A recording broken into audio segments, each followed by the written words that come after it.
ते 70 कोटीचं होतं आणि चहा पेता पेता तो मनुष्य जोऱ्या जोऱ्यात रडायला लागला, ढसा ढसा रडायला लागला. मी म्हटलं ओळख नाही पाळख नाही, काय रडताय, काय दुःख असेल? मी म्हटलं बाबा काय झालं रडायला? काही नाही म्हणे महाराज, तुमचं कीर्तन ऐकून मला खूप तुमच्या समोर मोकळं व्हायची इच्छा झाली. मला सांगा ना काय त्रास आहे? काय नाही हो म्हणे महाराज. मी या पनवेल परिसरातील सगळ्यात मोठा श्रीमंत मनुष्य. पनवेलच्या एअरपोर्ट जवळ माझी 600 ते 700 एकर जमीन आहे आणि एक गुंठा तिथला 25 ते 50 लाख रुपयाचा म्हणे महाराज. मी 50 ते 25 हजार कोटीचा मालक आहे हो. एक मुलगा आहे मला, तो अमेरिकेला राहतो. म्हणलं बर बर बर. मग 1.5 महिन्यापूर्वी त्याची आई मरण पावली, माझी पत्नी मरण पावली. आम्ही त्याला फोन केला, ए दाद्या तुझी आई मरण पावली, 2 दिवस आम्ही तिची ठेवण्याची व्यवस्था करतो दवाखान्यामध्ये, फक्त मला विनंती तू प्रायव्हेट फ्लाईट कर आणि इंडियामध्ये देशामध्ये. त्या मुलाने आपल्या बापाला सांगितलं, पप्पा माझं खूप बिझी शेड्यूल आहे, माझं येणं होणार नाही, तुम्ही असं करा अंत्ययात्रेच्या वेळेस मला व्हिडिओ कॉल करा. त्या व्हिडिओ कॉल मधून मी माझ्या आईची अंत्ययात्रा पाहतो. अरे ज्या पोरांना लहानचं मोठं करायचं, ज्यांच्यासाठी कबाड कष्ट करायचे, ज्याच्यासाठी रात्रंदिवस मेहनत करायची, ते जर पोरं म्हातारपणात आपल्याला बोलत नसल, व्यवस्थित वागत नसल, तर काय करायचं त्या पोरांना महाराज? आणि हा जगाचा नियम आहे. आज 75% 50% लोक संसारामध्ये दुःखी महाराज.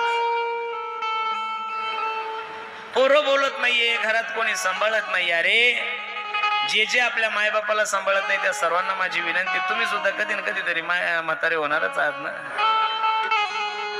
ज्या सुना आपल्या सासांना त्रास देतात त्या सुनांना सुद्धा माझी विनंती आहे, तुम्ही सुद्धा कधी ना कधी कोणाची सासू होणारच आहे ना. हे दिवस तुमच्यावर येणार आहे. पण हे काही सत्ययुग नाही, द्वापर युग नाही. तर सकाळी केलं की संध्याकाळी भरावं लागतं आणि संध्याकाळी केलं की सकाळी भरावं लागतं. म्हणून तुम्ही जसं पेरसाल तसंच उगवाल, याच्यापेक्षा जास्त उगवणार नाहीये. म्हणून सर्वांना माझी विनंती आहे, पेरत असताना थोडं चांगलं पेरा. बरं, पेरत असताना कसं पेरा? चांगलं पेरा, म्हणजे चांगलं उगवल.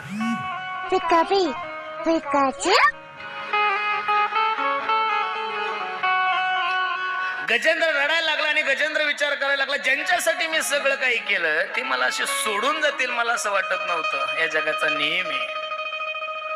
आणि ज्यावेळेस सर्व पर्याय थांबतात ना माणसाचे, त्यावेळेस माणसाच्या समोर एकच पर्याय असतो, तो म्हणजे भगवंत, भगवंत आणि भगवंत.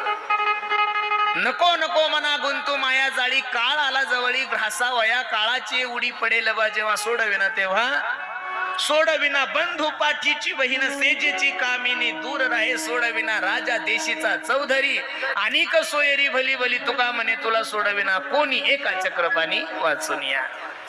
मग जगाचा मालकच जर तुम्हाला त्या दुःखातून सोडवणार आहे, जगाचा मालकच जर तुम्हाला या संसारूपी नौकेतून पार करणार आहे, तर माझी विनंती आहे, पहिला पर्याय आपण देवाला का देऊ नये?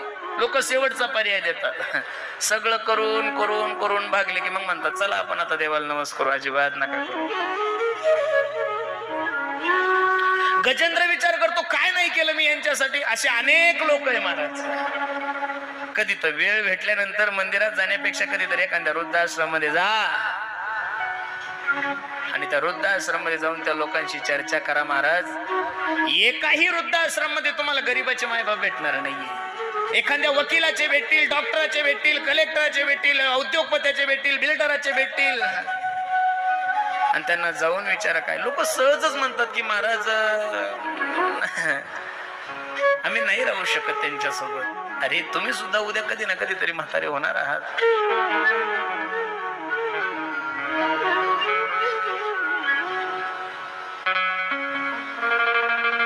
रडायला लागला गजेंद्र. काय करावं, कसं करावं, काय करावं त्याला कळालं. आता आपल्या हातातून तर गेलंय. आता या विश्वाचा जो मालक आहे त्याला गजेंद्राने काय केली? धावा केला गजेंद्राने. एवं व्यवसितो बुद्ध्या समाधाय मनोरदी जजाप्यम परमं जाप्य प्रज्ञजन्मानुशिक्षितम. जो कोणी या जगाचा मालक आहे, जो कोणी या विश्वाचा पालनहारता आहे, त्यांनी मला या संकटातून मुक्त करावं. हा कहे लक्ष्मी, ती कहे गजराज. देव येतो ना हो महाराज, येत नाही असं नाही, येतोय. फक्त त्याला बोलवण्यासाठी तुम्हाला तेवढं ताकद निर्माण करावं लागेल. कौन कहते हैं भगवान खाते नहीं, कौन कहते हैं भगवान रोते नहीं, कौन कहते हैं भगवान आते हैं ना भगवान, लेकिन द्रौपदी की तरह तुम बुलाते नहीं। कौन कहते हैं भगवान खाते नहीं, खाते हैं ना, लेकिन नामदेवराय जी की तरह तुम खिलाते नहीं। कधीतरी देवाने माझ्या हाताचा नैवेद्य खावा अशी अपेक्षा तुमच्या आणि माझ्या अंतकरणात निर्माण झालीच नाही, मग कसं देव खायलो?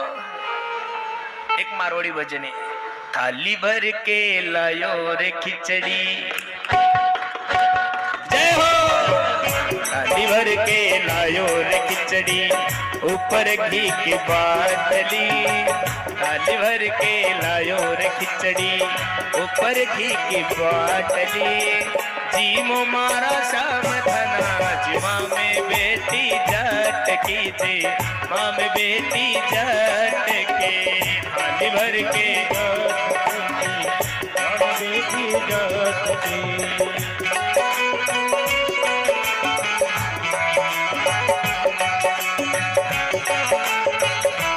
एक टाळी, टाळी वाजत नाहीये, टाळी।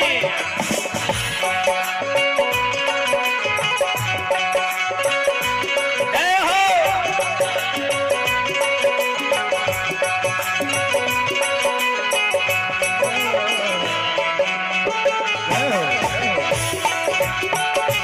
जय हो।